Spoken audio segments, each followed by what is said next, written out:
Who has the better all-time starting lineup? The Maryland Terrapins or the Florida Gators? Chomp, chomp, bitch. At my point guard position, people sleep on the fact that this brother went to Florida. Jason Williams, white chocolate, was a primetime player. You already know, one of the most entertaining players of all time until he was suspended for cannabis use, which we highly endorse. Even more reason to put him on the squad at my starting point guard. I'm picking someone who's not white cocoa, but certainly white. Give me Steve Blake. And listen, before you do all that, look up his numbers at Maryland. I know he was nice. I'm just hoping you're putting someone else at the 2. That's a pretty good matchup right there. At my shooting guard position, I could have gone a variety of ways here, but I'm actually going with an enforcer. I want Mad Max. Vernon Maxwell. Also had no idea he was a Florida Gator. I didn't know that either, but he was a force. He was an enforcer, but also had a great offensive game. So that backcourt is incredible. It is, but then I got to bring a brother who leads Maryland all-time three-pointers made. Give me Juan Dixon. He's a shooter. He did fall off by making frequent appearances on the Real Housewives of Potomac while cheating on his new wife. Bravo, sometimes it'll do it to you. At my small forward, I'm going with a real winner, Corey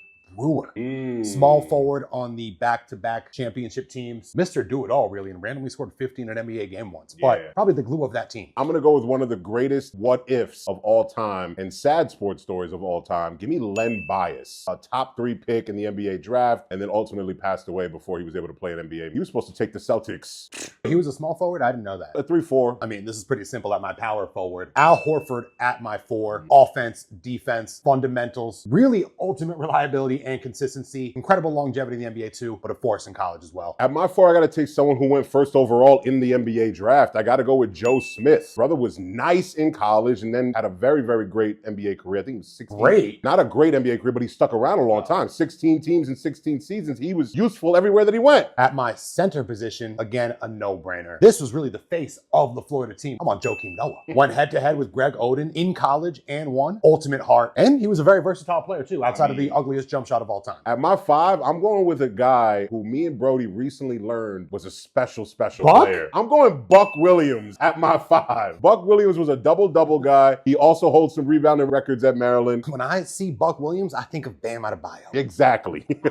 At my 6 man, I need some instant offense off the bench. And who better but the ultimate fuckboy, SEC Player of the Year, Chandler Parsons. He hit some clutch shots in college too, some buzzer beaters. He just looked like a douchebag boy band member who could really hoop it. That's the image I want to project for my team. This one's tough for me because I want to go Steve Francis, who was taken top 5 in the NBA draft, but my heart has to go with Grievous Vasquez, who when I was in college, I watched Grievous year after year take Maryland and overachieve, and he's Latino, so you know I got to show love. Who had the better all-time lineup, the Gators or the Terrapins?